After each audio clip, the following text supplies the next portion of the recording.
Hey, what's up? So, on the talks of we needing a new Itachi, I'm showcasing the EDO Itachi. I got him maximally broken, and that's all he needs because one of the things that really drags him back is his abilities. I'm gonna touch on that in a second, but as I said in the talks of getting new Itachi, I would love a new Itachi, as much as I would prefer it to be a Akatsuki Itachi, which in my opinion is one of the coolest fucking characters in the anime. EDO Itachi is not that less cool. I think EDO Itachi has the saddest, maybe not the saddest, but one of the most crybaby moments I ever had in the series, which is when he hugs Sasuke and tells him he loves him. That was just fucking... Okay, so, this is EDO Itachi. His Omo Jutsu is AoE Jutsu is 7.7 times attack, 80% chance of resistant damage. 80% is pretty good, pretty high. And then his ultimate is just 14 times short and within range. I would love for his ultimate to be something good, because the damage is decent. 14 times is decent, but doesn't do anything, you know, it's just damage. Field and body reduces chance of being immobilized, and sync with body restores 75 health.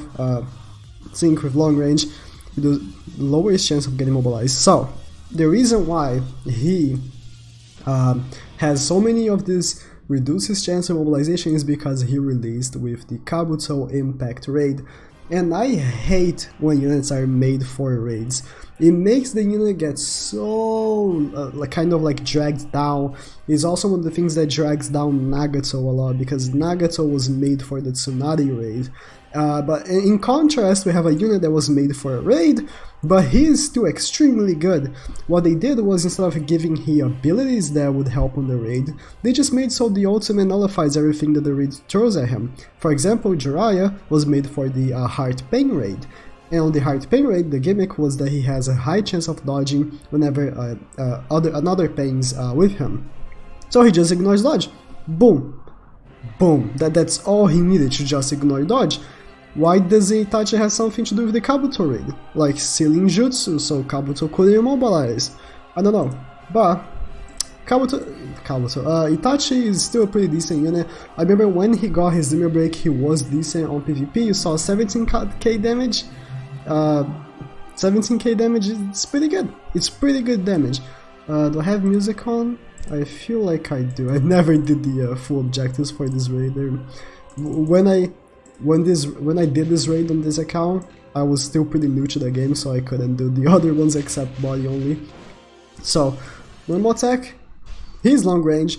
I like long range units a lot, and the reason why I'm actually doing showcases for units that I'm going to go ham on units that are very underrated. I think Itachi's pretty underrated. I think a lot of people give crap to him. He's decent.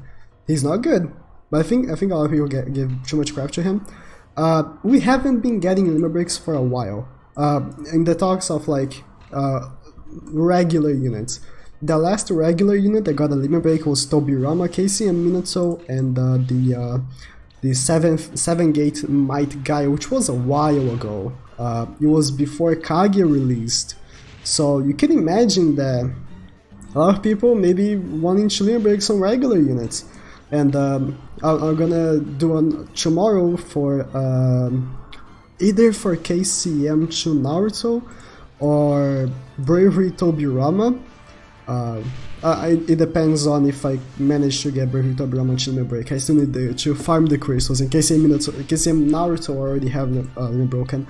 But there are a lot of regular units that a lot of people just miss out on because they are not Blazing Festival, but they are still very good. They are still very helpful, and I would say Itachi, if only his ultimate did something, but I would say Itachi is helpful for missions because sleep damage. Sleep damage is something that really helps a unit out, simply because it will make him viable even if his damage falls apart, because let's face it, Itachi doesn't do that much damage. 14 times is decent for AoE, but his attack style is not high enough. But his jutsu is only 6.7, so it's not much lower than his ultimate. It does have a smaller hitbox, but it has an 80% chance of sleep damage, which makes him still pretty decent. Sorry for the notification, I forgot to close my my Discord. It was mine. So he is still a very decent unit to use on body objectives. Yeah, body objectives, because slip damage. Slip damage is damage that it's extra, and it's kind of every unit that has slip damage kind of ignores types advantage, you know? So you gotta count that as a factor when you're using him. That every time he jutsus, he's gonna be doing his slip damage. So let me move to the box to use his ultimate and see how much damage he's gonna do. I forgot how much damage he does actually. So granted, he's gonna get boosted by the Jiraiya, but we don't talk about that. Okay, so I'm sure I clicked twice. Okay. Only 300 attack boost is like his attack stat was 2000. He looks awesome. 42k. For a regular banner unit not Blazing Festival, that is pretty good. That is pretty good. 42k. Let's compare it to Now I don't want to compare it to Jiraiya. Jiraiya is so good. Okay. But let's see Jiraiya here real quick. 78k. Now, let's process one factor. Okay, Thing is that Itachi is AoE. And not only he's AoE, you don't have to summon on Blazing Festival banners. Maybe you like PvP and you summon on Blazing Bash a lot, and for that, because of that, you don't have Jiraiya, or you're just not getting lucky on getting Jiraiya build Itachi. I think he is a well worth unit to limit break, especially if you're getting issues with your body team. Another unit would be Hiram that you saw there, but we're not talking about him, we're talking about Itachi. I think he's a well worth unit to limit break. His damage is indeed pretty damn good for a unit that is not Blazing Festival, and most importantly, slip damage. I won't show up, but I will slip damage. So thank you guys for watching. Please fucking subscribe.